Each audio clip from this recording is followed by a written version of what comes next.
ನಮಸ್ಕಾರ. ನನ್ನ ಹೆಸರು ಸಚಿನ್, ಲಿಂಗದ ವೀರರು ಸಚಿನ್ ಎಂದು. ನಮ್ಮದು ಈ ವೀರಭದ್ರನ ಕಾಯಕ ಬಂದು ವಂಶಪಾರಂಪರೆಯಿಂದ ಮಾಡಿದ್ದೀವಿ. ನಮ್ಮ ತಾತ, ನಮ್ಮ ಮುತ್ತಾತ, ನಮ್ಮ ತಂದೆ, ನಮ್ಮ ದೊಡ್ಡಪ್ಪ, ನಮ್ಮ ಚಿಕ್ಕಪ್ಪ ಪ್ರತಿಯೊಬ್ಬರು ಮಾಡ್ತಿದ್ದಾರೆ. ಈಗ ನಾವು ಮಾಡ್ತಾಯಿದ್ದೀವಿ.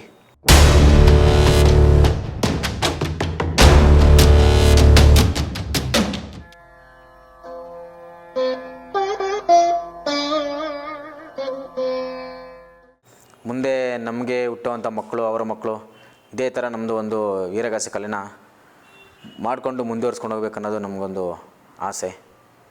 ನಾನು JCS ಮೆಡಿಕಲ್ ಕಾಲೇಜಿನಲ್ಲಿ ವಿದ್ಯಾಭ್ಯಾಸ ಮಾಡ್ತಾಯಿದ್ದೀನಿ, BSc ರೆಸ್ಪಿರೇಟರಿ ಥೆರಪಿಸ್ಟ್ ಅಂತೇಳಿ. ಆದರೂ ಈ ಕಾಯಕ ನಮಗೆ ವಂಶಪಾರಂಪರೆಯಿಂದ ಬಂದಿರೋದ್ರಿಂದ ಈ ಕಾಯಕನೂ ಕೂಡ ನಾನು ಮಾಡ್ತಾಯಿದ್ದೀನಿ.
ಕರ್ನಾಟಕದ ಜನತೆಗೆ ನನ್ನ ನಮಸ್ಕಾರಗಳು.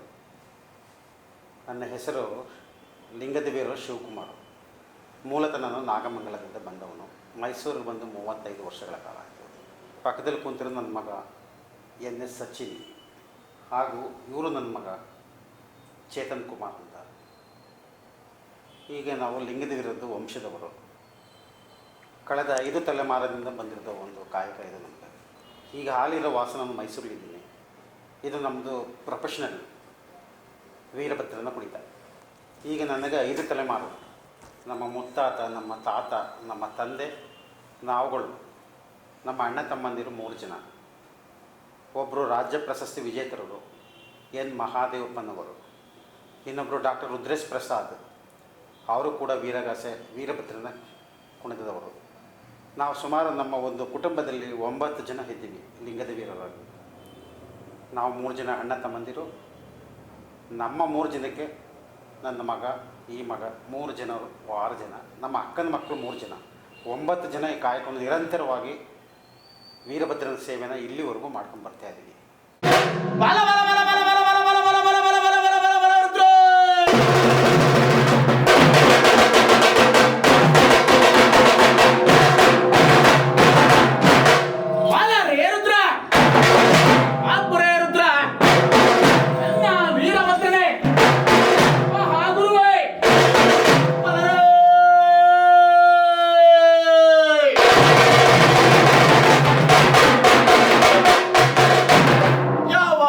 ಪೂಜಿತನಾದಂತಹ ವನಸಿದ್ಧ ವಿಘ್ನೇಶ್ವರನಿಗೆ ಇದಾವರೆಯಲ್ಲಿ ಅರ್ಪಿಸುತ್ತಲೇ ಗಜಾನನಂ ಭೂತಗಣಾದಿಸೇವಿತಂ ವಿಷ್ಣುಜಂಬೂ ಬಲ ಸಾರವಕ್ಷಿತಂ ವಾಸುತಂ ವಿಘ್ನ ವಿನಾಶ ಕಾರಣಂ ನಮಾಮಿ ವಿಘ್ನೇಶ್ವರನೆಂಬುದಾಗಿ ಅಲರೇ ರುದ್ರ ಸರ್ವ ವಿಘ್ನಗಳಿಗೂ ಒಡೆಯನಾದಂತಹ ವನಸಿದ್ಧಿ ವಿಘ್ನೇಶ್ವರನಿಗೆ ನಮಸ್ಕರಿಸುತ್ತಲೇ ನನ್ನ ಕುಲದೈವನಾದ ನಾಗಮಂಗಲದ ಸೇತೋಪಿನ ವೀರಭದ್ರನಿಗೆ ನಮಸ್ಕರಿಸುತ್ತಲೇ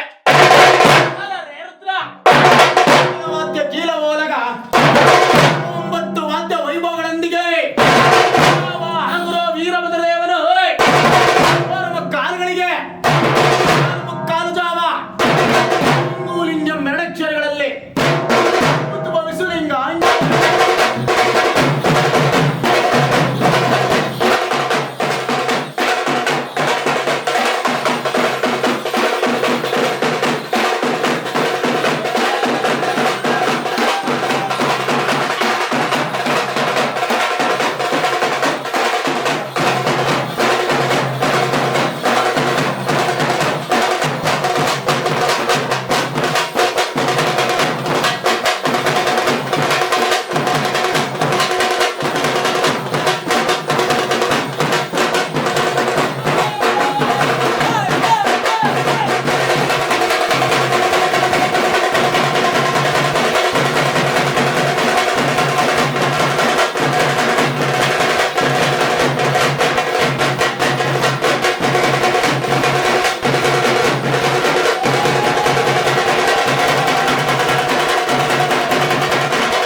ಅಕ್ಷರಗಳಲ್ಲಿ ಯಾವ ಬಂದಿರುವ ಗ್ರಹಗಳಿಗೆ ಗುರು ವೀರಭದ್ರ, ಗುರು ವೀರಭದ್ರ, ಲಾಗರುದ್ರ, ಬಲ್ಲ ಬಲ್ಲ ಬಲ್ಲರ ಬಲ್ಲ ಬಲ್ಲ ಬಲ್ಲರ ಬಲ್ಲ ಬಲ್ಲ ಬಲ್ಲರ ರುದ್ರ,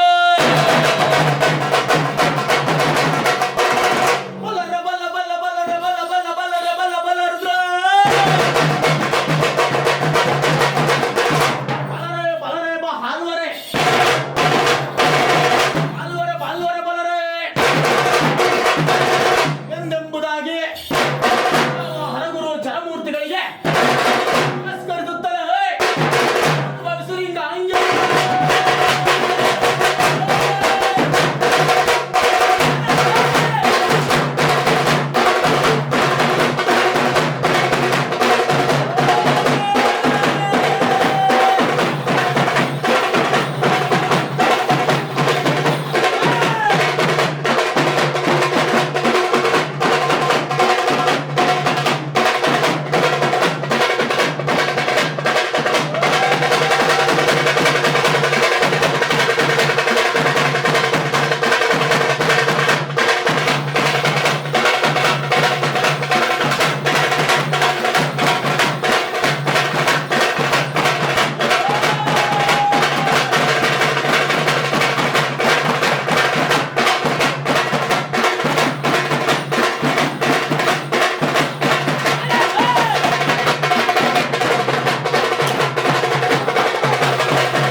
ದಕ್ಷಬ್ರಹ್ಮನು ಏನು ಮಾಡ್ತಾರೆ ಸರ್, ಅವ್ರಿಗೆ ಹೆಣ್ಣು ಮಕ್ಕಳಿಲ್ಲ ಅಂದರೆ ತಪಸ್ಸು ಮಾಡ್ತಾರೆ. ತಪಸ್ಸು ಮಾಡುವಾಗ ಪರಶಿವಮೂರ್ತಿ ಪ್ರತ್ಯಕ್ಷನಾಗಿ ನಿಮ್ಗೆ ಏನು ವರ ಬೇಕು ಅಂದಾಗ ನನಗೆ ಗಂಡು ಮಕ್ಕಳು ಕೊಡಿ ಅಂತ ಕೇಳ್ತಾನೆ. ಪರಶಿವಮೂರ್ತಿ ಏನು ಮಾಡ್ತಾರೆ, ಗಂಡು ಮಕ್ಕಳು ಅವರೇ ನಿನ್ನ ಹೆಸರು ಉಳಿಯಲ್ಲ ಜಗತ್ತಲ್ಲಿ, ನಿನ್ನ ಹೆಸರು ಉಳಿಬೇಕು ಅಂದರೆ ಹೆಣ್ಣು ಮಕ್ಕಳನ್ನು ವರವಾಗಿ ಪಡಿಬೇಕು ದಕ್ಷಬ್ರಹ್ಮ ಅಂತ ಹೇಳ್ತಾರೆ ಪರಶಿವಮೂರ್ತಿ. ಆಯಿತು ದೇವ, ನೀವೇನು ಆಶೀರ್ವಾದ ಮಾಡಿದ್ರು ಅಷ್ಟೇ. ಹೆಣ್ಣು ಮಕ್ಕಳನ್ನು ವರವಾಗಿ ಕೊಡ್ತಾರೆ. ಇಂದ್ರನಿಗೆ, ಚಂದ್ರನಿಗೆ, ಸೂರ್ಯನಿಗೆ, ಪ್ರತಿಯೊಬ್ಬರಿಗೂ ತನ್ನ ಹೆಣ್ಣು ಮಕ್ಕಳನ್ನು ದಾರಿ ಕೊಡ್ತಾರೆ ದಕ್ಷಬ್ರಹ್ಮ. ಕೊನೆ ಮಗಳು ದಾಕ್ಷಾಣಿಯನ್ನು ಪರಶಿವಮೂರ್ತಿಗೆ ನಾನು ವಿವಾಹ ಮಾಡಿಕೊಡ್ಬೇಕು ಅಂತ ಮತ್ತೆ ತಪಸ್ಸು ಮಾಡ್ತಾರೆ ದಕ್ಷಬ್ರಹ್ಮ. ತಪಸ್ಸು ಮಾಡಿದ್ರೆ ಆ ತಪಸ್ಸಿಗೆ ಅವರು ಪ್ರತ್ಯಕ್ಷನಾಗಿ ಹೀಗೆ ದಾಕ್ಷಾಣಿಯನ್ನು ಕೊಡಬೇಕು ದೇವ ಅಂದಾಗ ತಥಾಸ್ತು. ಈಶ್ವರನದಷ್ಟೇ, ಪರಶಿವಮೂರ್ತಿದು ಏನು ಅಂದರೆ ಏನೇ ಕೇಳಿದ್ರು ಭಕ್ತರಿಗೆ ತಥಾಸ್ತು. ದಕ್ಷಬ್ರಹ್ಮಗೆ ತಥಾಸ್ತು ಅಂದಾಗ ಏನಾಗುತ್ತೆ, ದಾಕ್ಷಾಣಿಯನ್ನು ಕೊಟ್ಟು ಪರಶಿವಮೂರ್ತಿಗೆ ಲಗ್ನ ಆಗುತ್ತೆ. ಕೆಲವಾರು ದಿವಸ ಕಳೆಯುತ್ತೆ ಸರ್, ಕೆಲವರು ವರ್ಷ ಕಳೆಯುತ್ತೆ. ಆವಾಗ ಏನಾಗುತ್ತೆ, ಒಂದು ನಾರದ ಮಹಾಮುನಿಯನ್ನು ಕರೀತಾರೆ ದಕ್ಷಬ್ರಹ್ಮ. ನಾರದ ಮಹಾಮುನಿ, ನನ್ನ ಎಲ್ಲ ಹೆಣ್ಣು ಮಕ್ಕಳನ್ನು ಲಗ್ನ ಮಾಡಿಕೊಟ್ಟಿದ್ದೀನಿ, ಏನಾದರೂ ಉಡುಗೊರೆ ಕೊಡಬೇಕು, ಎಲ್ಲರೂ ಅಳಿಂದಿರು ಮಕ್ಕಳನ್ನು ಕರೆಸ್ಬೇಕು, ಏನಾದರೂ ಒಂದು ಉಪಾಯ ಹೇಳು ಅಂದಾಗ ನಾರದ ಹೇಳ್ತಾರೆ, ಯಾವುದೋ ಒಂದು ಯಾಗ ಮಾಡಿ. ಯಾಗ ಮಾಡಿದಾಗ ಬರ್ತಾರೆ ಅವರು. ಆಹ್ವಾನ ಮಾಡಿಲ್ಲ. ಅವಾಗ ಸ್ವಲ್ಪ ದುರಾಂಕಾರ ಬರುತ್ತೆ ದಕ್ಷ ಬ್ರಹ್ಮನಿಗೆ. ಸೂರ್ಯನನ್ನ ಅಳಿಯ, ಚಂದ್ರನನ್ನ ಅಳಿಮೆಯ, ಶಿವನನ್ನ ಅಳಿಮೆಯ ಯಾಕೆ ಬರೋಲ್ಲ ಅಂತ ಕರೆದ್ರೆ, ಇದನ್ನು ತಿಳಿದು ನಾರದ ಮಹಾಮುನಿಗಳು ಆಯಿತು ದಕ್ಷ ಬ್ರಹ್ಮ ನಾನು ಬರ್ತೀನಿ ಅಂದ್ಬಿಟ್ಟು ಏನಾಗ್ತದೆ, ಕೈಲಾಸಕ್ಕೆ ಬರ್ತಾರೆ. ಕೈಲಾಸದಲ್ಲಿ ಬಂದು ಶಿವನಿಗೆ ಪರಶಿವಮೂರ್ತಿಗೆ ಹೇಳ್ತಾರೆ, ಹೀಗೀಗೆ ದಕ್ಷ ಬ್ರಹ್ಮ ಸ್ವಲ್ಪ ಅಹಂ ಹೆಚ್ಚಾಗಿದೆ ಎಂದಾಗ ನೀನು ಆಹ್ವಾನ ಕೊಡಕ್ಕೆ ಬರ್ತಾರೆ, ನೀನು ತಪಸ್ಸಿನಲ್ಲಿ ಇದ್ಬಿಡು ಪರಶಿವಮೂರ್ತಿ ಅಂತ ಹೇಳಿದಾಗ ದಕ್ಷ ಬ್ರಹ್ಮನು ಅಲ್ಲ, ನಾರದ ಮಹಾಮುನಿಗಳು ಪರಶಿವಮೂರ್ತಿಗೆ ಇದನ್ನು ತಿಳಿದು ಏನು ಮಾಡ್ತಾರೆ, ಪರಶಿವಮೂರ್ತಿಯು ಎಲ್ಲ ಹಳಿಂದಿರಿಗೂ ಆಹ್ವಾನ ಕೊಡ್ತಾರೆ. ಕೊನೆಯ ಹಳಿಯ ನಮ್ಮ ಪರಶಿವಮೂರ್ತಿಗೆ ಆಹ್ವಾನ ಕೊಡಕ್ಕೆ ಬರಬೇಕಿದ್ರೆ ಶಿವಸಭೆ ತುಂಬ ತುಳುಕಾಡಿದೆ. ಅವತ್ತಿನ ಸನ್ನಿವೇಶ, ನಂದಿ ಭೃಂಗಿ ದ್ವಾರ ಬಾಗಿಲು ನಿಂತಿರ್ತಾರೆ, ದಕ್ಷಿಣವನ್ನು ನುಗ್ಗು ಹೋಗ್ತಾ ಇರ್ತಾರೆ, ನನ್ನ ಹಳಿನ ಪಟ್ಟಣ ಅಂತ ಅಂದ್ಕೊಂಡು. ನಂದಿ ಭೃಂಗಿ ಹೇಳ್ತಾರೆ, ಸ್ವಾಮಿ ಶಿವಸಭೆ ತುಂಬಿ ತುಳುಕಾಡ್ತಿದ್ದು, ಒಳಗಡೆ ಹೋಗ್ಬೇಡಿ. ಯಾಕೆ, ನಾನು ಹೋಗ್ತೀನಿ ಅಂತ ಹೋಗ್ತಾರೆ. ಹೋದಾಗ ಸರ್ವ ದೇವತೆಗಳು ಎದ್ದು ನಮಸ್ಕಾರ ಆಗ್ತಾರೆ ದಕ್ಷ ಬ್ರಹ್ಮನಿಗೆ. ಆದರೆ ತಪಸ್ಸ ಮಗ್ನನಾಗಿ ಮಾತ್ರ ಪರಶಿವಮೂರ್ತಿ ಕೂತಿರ್ತಾರೆ. ಇದನ್ನು ನೋಡಿ ಒಂದು ಕ್ಷಣ ಯೋಚನೆ ಮಾಡಿ ದಕ್ಷಬ್ರಹ್ಮ ಗೋಪಗೊಂಡು ಬಂದ್ಬಿಡ್ತಾರೆ. ಕೈಲಾಸದಿಂದ ಹೊರಭಾಗ ಬಂದು ಆ ನಂದಿ ಭೃಂಗೇಶ್ವರಿಗೆ ಹೇಳ್ತಾರೆ, ಹೇಳು ನಿನ್ನ ಪರಶಿವಮೂರ್ತಿಗೆ ನಿನ್ನ ತಂದೆಯಾದ ಪರಶಿವಮೂರ್ತಿ ಮರಣಯಾಗವನ್ನು ಮಾಡುತ್ತೇನೆ ಎಂಬುದಾಗಿ ಹೇಳು ಎಂಬುದಾಗಿ ನಂದಿ ಭೃಂಗು ಹೇಳಿ ದಕ್ಷ ಬ್ರಹ್ಮನು ದಕ್ಷಾವಧಿ ಪಟ್ಟಣ ಬಂದ್ಬಿಡ್ತಾರೆ. ದಕ್ಷಾವಧಿ ಪಟ್ಟಣದಲ್ಲಿ ಶಿವನ ವಿರುದ್ಧವಾಗಿ 360 ಯೋಜನೆ ಪ್ರಮಾಣ ಯಾಗ ಮಾಡ್ತಾರೆ. ಆ ಯಾಗಕ್ಕೆ ದದೀಚಿ ಋಷಿಗಳೆಲ್ಲ ಎಲ್ಲ ಬರಲ್ಲ.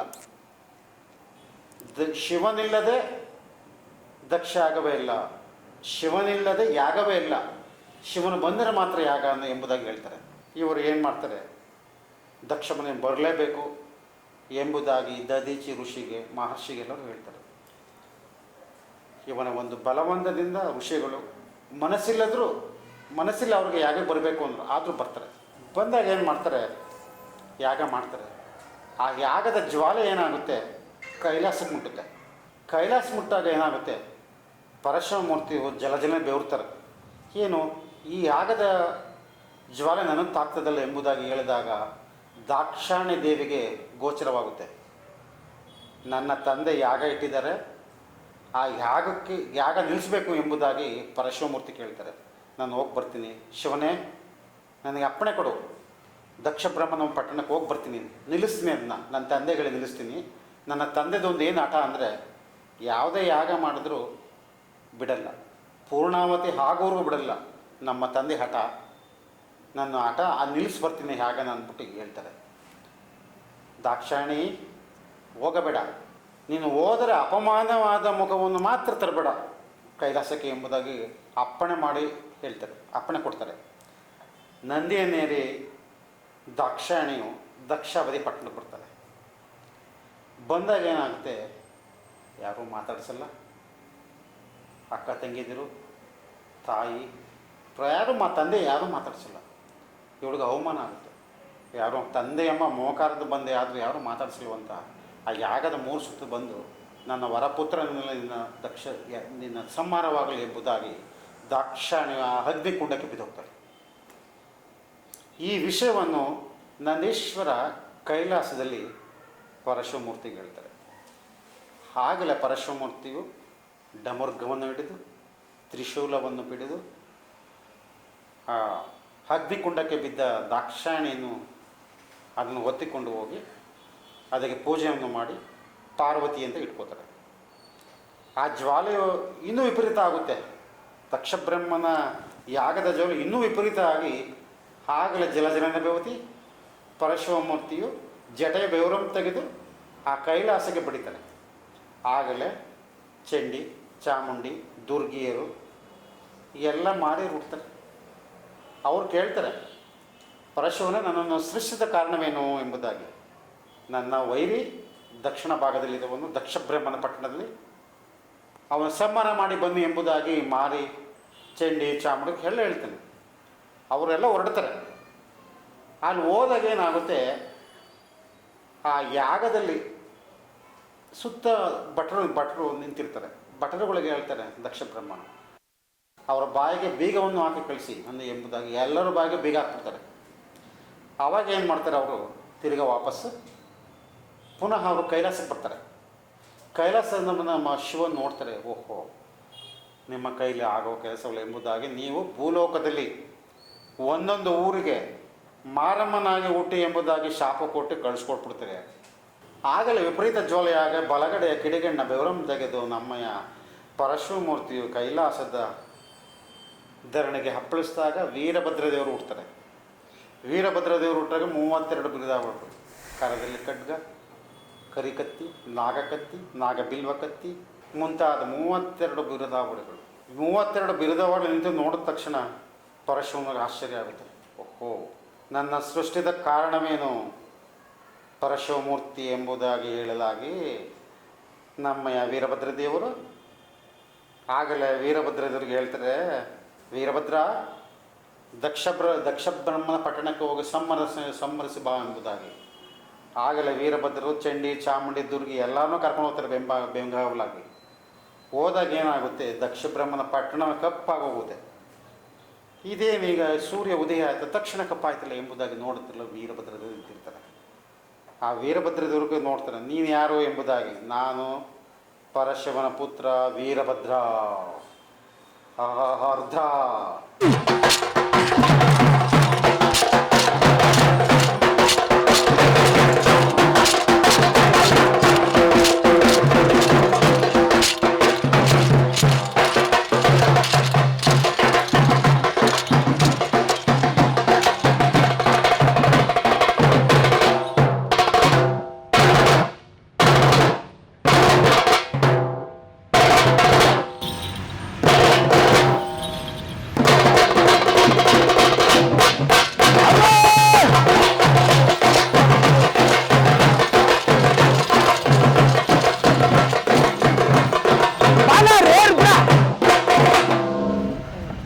ರುದ್ರ ಯಾವ ಹರಿಯದ ದಕ್ಷನು ಕುರಿಯಂತ ಮೈ ಮರೆತ ಅರನಾಳುವ ರಜತಾತ್ರಿಗಿರಿಯನ್ನು ನಾನು ಆಡಬೇಕೆಂದು ಯಾವ ಪರಿಪರಿ ಯಾವ ಮಿಕ್ಕನ ಬಲರೇ ರುದ್ರ ಆ ಹೋಮದ ಅವೆಯೋ ಯಾವ ಕೈಲಾಸಕ್ಕೆ ಮುಸುಕಲಾಗಿ ಬಲರೇ ರುದ್ರ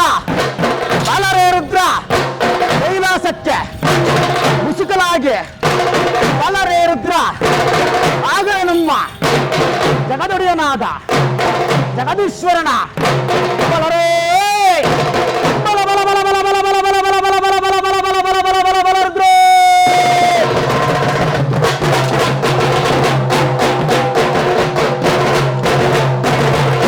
ಆಗಲೇ ನಮ್ಮ ಜಗದೊಡೆಯನಾದ ಬಲರೇ ರುದ್ರ ಯಾವ ಜಾಗದ ಹವೆಯೋ ಕೈಲಾಸಕ್ಕೆ ಮುಸುಕಲಾಗಿ ಬಲರೇ ರುದ್ರ ಯಾವ ನಮ್ಮ ಬಲರೇ ರುದ್ರ ದಕ್ಷಪಟ್ಟಣದಲ್ಲಿ ಯಾವ ದಾಕ್ಷಾಯಿಣಿ ದೇವಿಯೋ ಆ ಯಾಗಕ್ಕೆ ಆಹುತಿಯಾಗಿದ್ದನ್ನು ಬಲರೇ ರುದ್ರ ಯಾಗಕ್ಕೆ ಆಹುತಿಯಾಗಿದ್ದ ಅಪಮಾನವನ್ನು ಯಾವ ಜಗದೊಡೆಯನಾದ ಜಗದೀಶ್ವರನು ತಾಳಲಾರದೆ ಎಂತು ನಿಡುತ್ತರೆಂದರೆ ಬಲರೇ ರುದ್ರ ಬಲ್ಲರ ರುದ್ರ ಬಲ್ಲರ ದೇವ ಬಲ್ಲರ ಶರಭ ಬಲ್ಲರೆ ಗುರುವೆ ಬಲರೇ ರುದ್ರ ಆಗಲೇ ನಮ್ಮ ಜಗದೀಶ್ವರನು ಯಾವ ರುದ್ರ ತಾಂಡವಮೆತ್ತಿ ಬಲರೇ ಯಾವ ರುದ್ರ ತಾಂಡವಮೆತ್ತಿ ಬಲರೇ ರುದ್ರ ಯಾವ ಜಗದೀಶ್ವರನು ಯಾವ ರುದ್ರ ತಾಂಡವಮೆತ್ತಿ ತನ್ನ ಬಲಗಡೆಯ ಹಿಡಿಗಣ್ಣ ಬೆವರಂ ತೆಗೆದು ಬಲರೇ ರುದ್ರ ತನ್ನ ಬಲಗಡೆಯ ಹಿಡಿಗಣ್ಣ ಬೆವರಂ ತೆಗೆದು ಯಾವ ಕೈಲಾಸದ ಧರೆಗೆ ಅಪ್ಪಳಿಸಲಾಗಿ ಆಗಲೇ ಹುಟ್ಟಿದವನಯ್ಯ ವೀರಭದ್ರ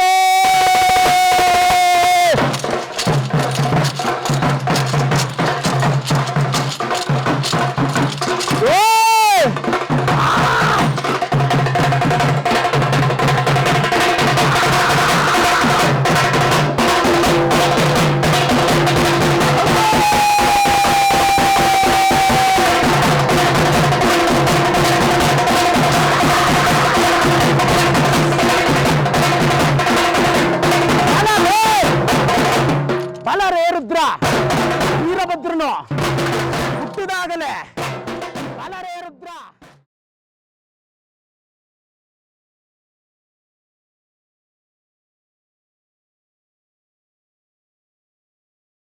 ನಾನು ಪರಶಿವನ ಪುತ್ರ ವೀರಭದ್ರ. ಅರ್ಧ ನೀನು ಕೈಲಾಸದ ಬಡಜೋಗೆ ಮಗನೇ. ಆಗಲೇ ವೀರಭದ್ರ ದೇವರಿಗೆ ರೌದ್ರ ಕೋಪ ಉಂಟಾಗಿ ರೌದ್ರ ಕೋಪ